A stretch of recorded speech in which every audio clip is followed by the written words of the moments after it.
அனைவருக்கும் வணக்கம். இது உங்கள் ராஜ் டேட்டாபேஸ். நம்ம சேனல்ல ஆன்மீகம், ஜோதிடம், எளிய பரிகாரங்கள் மற்றும் உங்க வாழ்க்கைக்கு தேவையான பல பயனுள்ள தகவல்களை தொடர்ந்து பார்த்துட்டு வரோம். அந்த வகையில இன்னைக்கு வீடியோல நம்ம பார்க்க போற ரொம்ப முக்கியமான தலைப்பு பங்குனி உத்திரத்தின் சிறப்புகள் மற்றும் வரலாறுகள் பற்றி தான். வீடியோக்குள்ள போறதுக்கு முன்னாடி நம்ம ராஜ் டேட்டாபேஸ் சேனலை இன்னும் சப்ஸ்கிரைப் பண்ணாதவங்க உடனே சப்ஸ்கிரைப் பண்ணிக்கோங்க. அப்படியே பக்கத்தில் இருக்கிற பெல் ஐக்கானையும் கிளிக் பண்ணி ஆல் அப்படிங்கிற ஆப்ஷனை செலக்ட் பண்ணிடுங்க. அப்போதான் நம்ம போடுற வீடியோக்கள் உடனுக்குடன் உங்களுக்கு நோட்டிஃபிகேஷனாக வரும். வாங்க வீடியோக்குள்ள போகலாம். தமிழ் மாதங்களில் 12வது மாதமான பங்குனி மாதத்தில் 12வது நட்சத்திரமான உத்திர நட்சத்திரமும் பௌர்ணமியும் இணைந்து வரும் மிக உன்னதமான நாள்தான் பங்குனி உத்திரம். இது வெறும் முருகப்பெருமானுக்கு மட்டுமான நாள் அல்ல, 33 தேவர்களும் கொண்டாடும் தெய்வீக திருக்கல்யாண நாள். உங்கள் வாழ்க்கையில் இருக்கும் கர்ம வினைகளை நீக்கி தீராத மனக்கஷ்டங்களை தீர்த்து சுபகாரியங்களை கைகூடி வரச் செய்யும் இந்த நாளின் மகிமையையும் வீட்டிலேயே எளிமையாக வழிபடும் முறைகளையும் பற்றி இந்த வீடியோவில் விரிவாக பார்ப்போம். ஸ்கிப் பண்ணாம முழுசா பாருங்க. பங்குனி உத்திரம் என்றாலே அது தெய்வ திருமணங்கள் நடைபெற்ற நாள். புராணங்களின்படி இந்நாளில்தான் சிவபெருமான் பார்வதி தேவியையும் முருகப்பெருமான் தெய்வானை அம்மனையும் ஸ்ரீராமர் சீதா தேவியையும் கரம் பிடித்தனர். இது மட்டுமின்றி மகாலட்சுமி தாயார் பார்க்கடலில் இருந்து அவதரித்து மகாவிஷ்ணுவின் மார்பில் இடம் பிடித்ததும் ஐயப்பன் அவதரித்ததும் இந்த நன்னாளில்தான். தொன்று தொட்டு இந்த நாள் பெண் தெய்வ வழிபாட்டிற்கும் குலதெய்வம் வழிபாட்டிற்கும் மிக மிக உகந்த நாளாக கருதப்படுகிறது.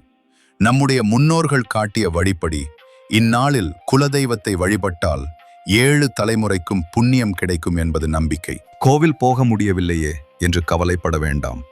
வீட்டில் இருந்தபடியே மனதார வேண்டினாலும் அந்த சர்வ வல்லமை படைத்த இறைவனின் அருள் கிடைக்கும்.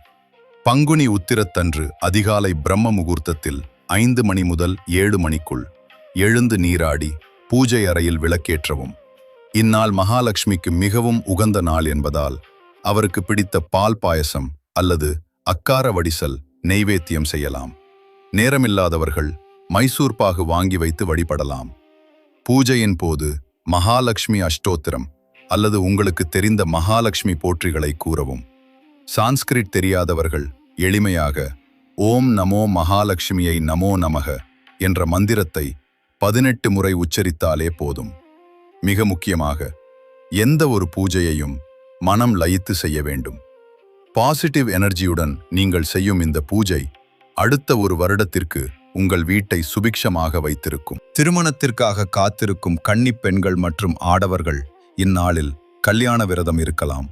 மாலை நேரத்தில் அருகில் உள்ள கோவிலுக்கு சென்று அங்கு நடைபெறும் தெய்வீக திருக்கல்யாணத்தை தரிசிப்பது மிகச் சிறப்பு. அங்கு கொடுக்கப்படும் அட்சதை மற்றும் குங்குமத்தை பத்திரமாக வாங்கி வந்து வீட்டில் வைத்து பூஜை செய்து தினமும் அணிந்து வர விரைவில் திருமணம் கைகூடும். வெளிநாட்டில் இருப்பவர்கள் என்றால் பெற்றோர்கள் அவர்கள் பெயரில் வாங்கி பூஜை அறையில் வைக்கலாம்.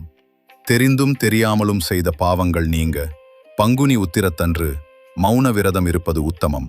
குறைந்தபட்சம் 2 அல்லது 3 மணி நேரமாவது மௌனமாக இருந்து இறைவனை தியானிக்கவும்.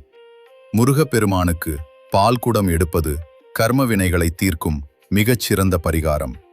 தலைக்கணம் அழிய வேண்டும் என்று நினைப்பவர்கள் பால்குடம் ஏந்தி முருகனை சரணடையலாம்.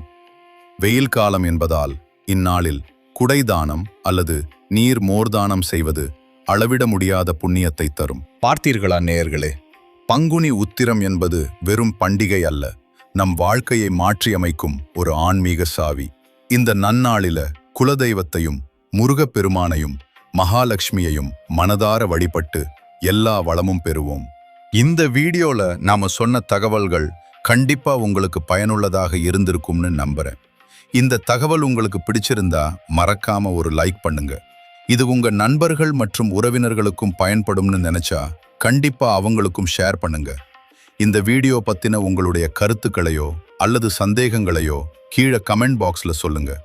மேலும் உங்களுடைய தனிப்பட்ட ஜாதகம் மற்றும் ஜோதிட ஆலோசனைகளை பெற திரையில் தெரியும் எண்ணிற்கு வாட்ஸ்அப் மூலமாக தொடர்பு கொள்ளலாம்.